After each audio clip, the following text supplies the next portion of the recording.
Okay, we're going to talk about investment properties because there are a whole lot of people, we get a whole lot of people who want to be investors, and I want you to be investors because frankly, I think that real estate gives you the highest return of anything else historically, and I don't see that changing anytime soon because I don't think our population is not shrinking yet, and so just more and more people need places to live, and the government gives some great tax benefits to people who provide places for other people to live, so there's always going to be a place for investors, and we want that for you. However, there's some things to consider, and what is spurring this conversation is our office recently listed a property that is in very poor shape, and so Chad, our buyer's agent Chad, he used to be a loan officer, and so I thought this would be a really great conversation for us to have together. So when somebody wants to start investing in real estate financially, what do you think that they need to do first? I guess I would say the biggest thing is know that you need to have quite a bit of cash. Your down payment is going to be significantly more than if you were buying a primary residence. You're potentially going to need reserves, and then you're also going to need money to rehab the house, most likely, because you're going to be looking for a deal, which means you're going to be looking for a house that needs work. So you're going to have the money to be able to do that, and also potentially start making that mortgage payment before you have it rented out if you're still working on it. Right. So a lot of people want to dive in, but maybe haven't considered how much they need as far as liquid assets. So yeah, that's probably the biggest thing.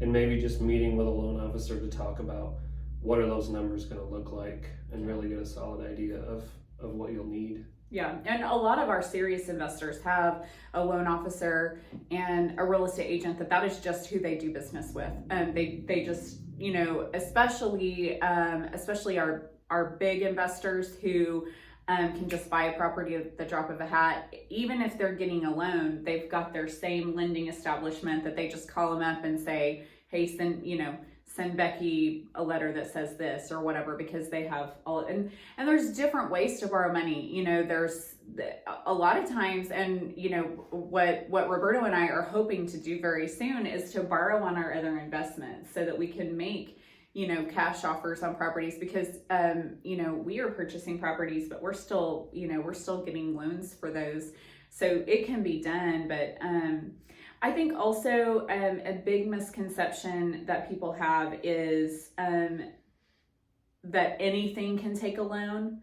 and there are some properties out there that you might be able to get like a bank loan on it or something, but if it's bad, like, you're not going to be able to go in there with a certainly not FHA or VA, but you wouldn't want to do that for an investment property anyway.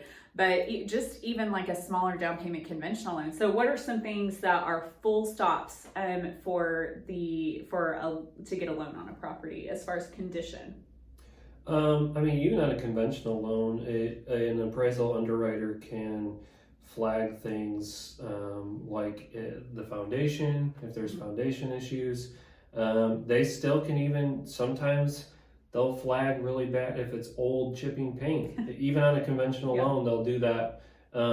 Things really what they're looking at is things that are detrimental, either safety wise or detrimental to the investment, that could potentially cause that property to quickly be losing money. The reason peeling paint is because it can let the elements inside. And so all of a sudden a home that maybe needed some work is getting destroyed by rain. Right. And so those are things, even for a conventional loan, they're still looking to protect their investment as the lender, but then too, there are still times that safety issues will come up even on a conventional loan. So. Yeah, we just purchased a property in Stillwater, and the appraisal came back that they, and what Chad's saying is, if the appraiser says, like, for instance, on the house that we purchased in Stillwater, that the whole house has to be scraped and painted, well, a property owner that's selling a property at a deep discount is not going to do that. So that's going to bust the deal, because the appraiser is going to have to come back out and check that. So if something comes up on the foundation or on in some way the condition of the home, that means that those items have to be dealt with prior to closing, because the appraiser is going to come back out and check. So if you want to start investing in property, you really need to have a real estate agent that understands what that lending process what that appraisal process looks like, so that we can go in and say, okay, listen, I know you're getting a loan on this. I think I'm concerned about this and this. Do you have the funds to go cash? Do you have, is there somebody you can invest with to do this? Because I don't think this property is taking a loan. There's just so much more to think about. Another thing that we do before we purchase a property is we contact our property manager and ask her what what she thinks she can rent it for. We don't manage our own properties. That's just not a good use of my time. So I ask her what she thinks and then we pay a lot of attention to that cap rate, making sure that we, it's a good investment, because as an investor, you have to look at things from a standpoint of not, take the emotions out of it and really just do the math. Let's see. I think also people forget that there's a lot of people who want investment properties. So there's a lot of competition, and we have investors that have a lot of resources and can do things really affordably. So, and what I mean by that is, Chad, how many times have you shown that house over there? Oh, several already, and there's 30 some. Yeah, we've had 35 showing. Yep, and we've got multiple offers on it. Because there are a lot of people who want investment properties, and there are not very many right now. So you really have to really keep your eye on the market. You have to be able to move fast. What else do you think that people need to keep in mind when they're looking at a house?